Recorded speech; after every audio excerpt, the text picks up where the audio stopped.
জল দিলে কিন্তু আর বাইরে পড়বে না।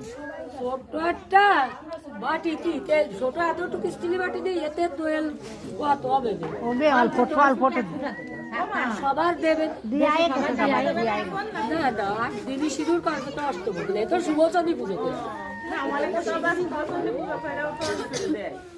এটা খোলে তেল দিয়া কাকিমা